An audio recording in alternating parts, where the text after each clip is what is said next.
Terça-feira para você aqui em Os Pingos nos Is. O ex-deputado Roberto Jefferson, presidente afastado do PTB, pretende disputar uma vaga no Senado Federal em 2022.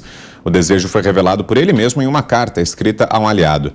Jefferson afirma que sua eventual candidatura daria uma forte ajuda ao presidente Jair Bolsonaro. O ex-parlamentar escreveu, abre aspas, pretendo disputar o Senado ano que vem. Daria uma forte ajuda ao Bolsonaro como freio ao STF. Você viria como meu suplente, fecha aspas.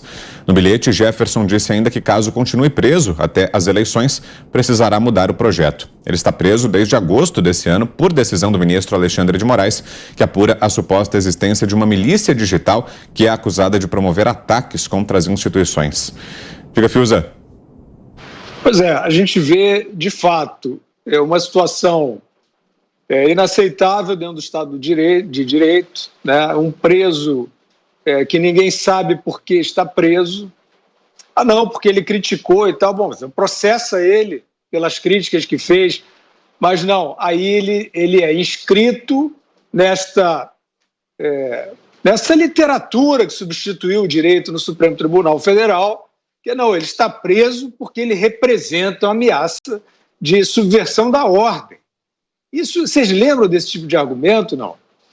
Esse tipo de argumento é o argumento dos tiranos, é o argumento das ditaduras, que tem sido usado no Supremo Tribunal Federal por ministros que agem de forma autoritária e sem justificar no direito as suas ações. Agora, eu tenho assinalado aqui o seguinte, o ministro que é o carrasco, né, entre aspas, do Roberto Jefferson, é o Alexandre de Moraes. E ele é um político, e ele está agindo politicamente o tempo inteiro.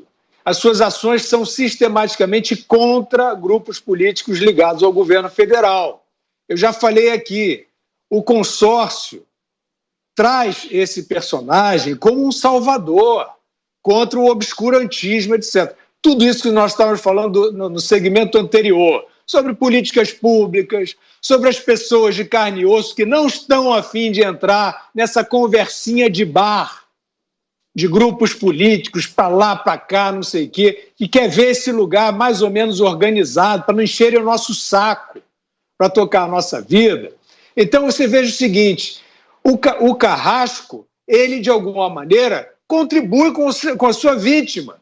Né? O algoz, no caso, como a gente está depreendendo pela manifestação do Roberto Jefferson, o algoz é o cabo eleitoral dele. Tá certo? Então, isso não interessa a ninguém, essas ações ao arrepio do direito, a não ser aos políticos. E olha, o Congresso Nacional acaba de aprovar o projeto do orçamento para 2022. Vamos acompanhar um trecho ao vivo da sessão do Congresso. Quem fala agora é o deputado Vitor Hugo, líder do PSL. Para cuidar da educação, da saúde e da segurança e de outros temas no país. Muito obrigado, presidente. Obrigado, deputado. Só um pouquinho. Deputado Vitor Hugo, eu faço questão de fazer um esclarecimento a Vossa Excelência. Esse debate é um debate muito contaminado por um episódio que aconteceu algumas sessões atrás, também relacionado ao fundo eleitoral. Talvez a contaminação desse episódio tenha contaminado o julgamento que eu fiz do requerimento apresentado por Vossa Excelência. A mesa tem uma interpretação absolutamente clara e com a qual eu concordo, que está fundada no artigo 132, que diz: o parecer da CMO sobre emenda à receita e despesa será conclusivo e final, salvo o requerimento para que a emenda seja submetida à votação, assinado por 1/10 dos congressistas e apresentado então, o deputado Marcelo Ramos, ele que é o vice-presidente da Câmara dos Deputados, está presidindo nesse momento a sessão do Congresso. Foi aprovada a proposta do governo para o orçamento por 358 votos a 97. Foi esse o placar, 358 a 97. O valor para o fundo eleitoral, que vai custear as campanhas, ficou fixado em 4,93 bilhões de reais. Na proposta original do governo, o valor estava estimado em 2,1 bilhões. Os deputados e senadores, portanto, aumentaram consideravelmente, mais do que dobraram esse valor. E agora o texto seguirá para análise do Senado. A gente retoma então o tema que tratávamos anteriormente aqui, a possibilidade da candidatura de Roberto Jefferson ao Senado. Ele diz que pretende disputar a eleição do ano que vem, mas está preso. E aí, Augusto? Pois bem, eu até registro que essa quantia é coisa do Congresso, né? Derrubaram o veto do presidente Bolsonaro, que não aumentava, não conestava esse valor aí absurdo, obsceno, como eu já observei. Olha aqui, o Roberto Jefferson não pode ser julgado pelo Supremo. Ele não tem foro especial. Ele devia ser julgado pela Justiça de primeira instância, né? Pela primeira instância. Ele não pode ser condenado porque não existe nenhuma lei estabelecendo que quem diga alguma coisa que um ministro considere ofensiva vai para a cadeia. E, no entanto, a gente não ouve nenhum deputado do PTB, nenhum parlamentar do PTB protestando, pelo menos os do PTB ou dos outros partidos, não adianta nem falar. Nenhum jornalista protesta contra isso. Nenhum diretor, dirigente da OAB protesta contra isso. Nenhum ministro tem coragem de falar contra isso. E até quando o nosso carcereiro de toga vai fazer isso aí? Como é que pode você tirar da vida de uma pessoa, porque se você tira, você subtrai da vida de uma pessoa o tempo que ela passa na cadeia. E desse modo, sem horizonte, ele não sabe quanto tempo vai ficar lá. Qual é a pena fixada pelo Alexandre de Moraes? Baseada em quê? Então, em que código, em que artigo está determinada? Pode ser baseada a prisão, essa que é ilegal. Ninguém vai dizer nada. Então é o povo que tem que começar a exigir, tá? Justiça.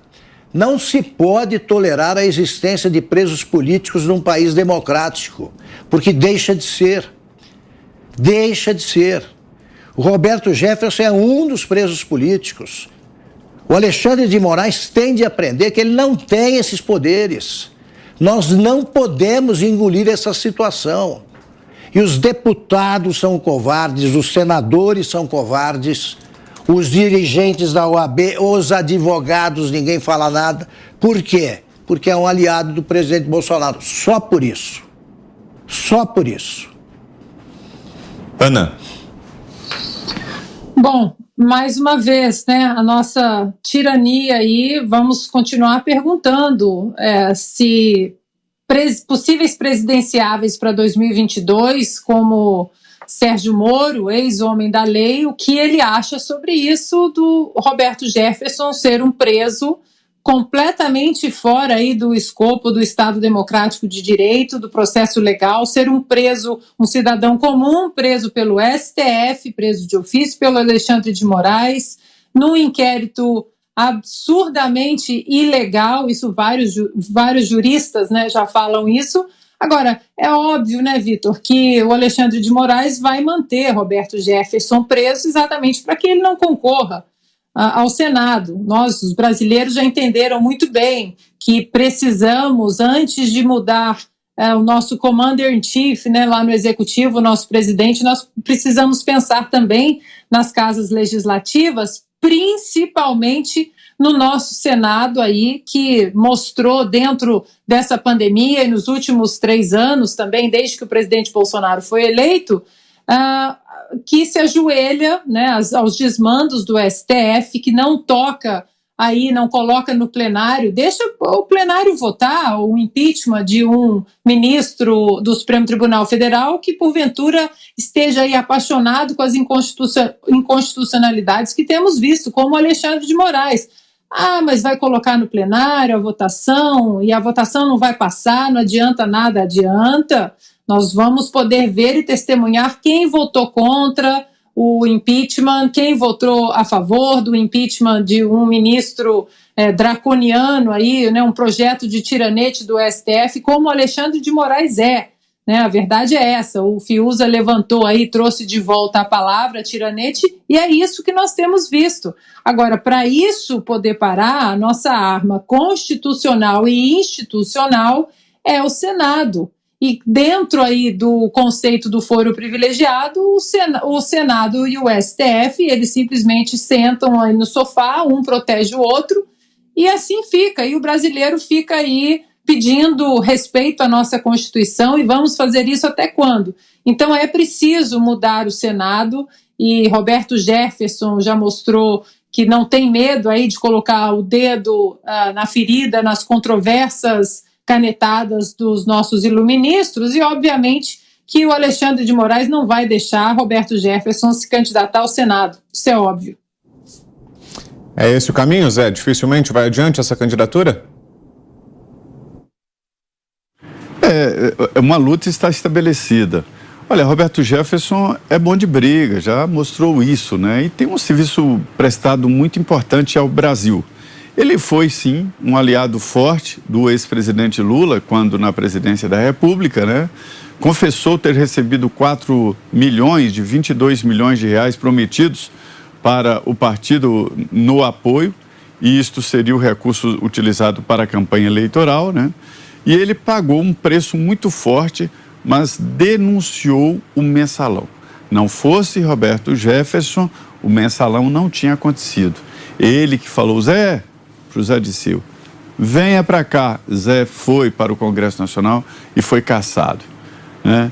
Então, aquele instinto que ele disse que sentia quando via o José Disseu era o instinto de muita gente aqui no Brasil com relação aos ministros que estavam no poder. E Roberto Jefferson, em prejuízo da sua atividade política, denunciou até o fim um mensalão. Foi cassado, foi condenado pelo Supremo Tribunal Federal. Agora é justo que ele retome a sua atividade política. Ele era presidente do PTB, não é mais. Era presidente do PTB, mas ainda tem o comando do partido. Roberto Jefferson, ele conversou recentemente com um aliado, o presidente do PTB da Bahia, Jean Prats, um bravo guerreiro ali ao lado do Roberto Jefferson, e ele demonstrou claramente quem são os seus inimigos.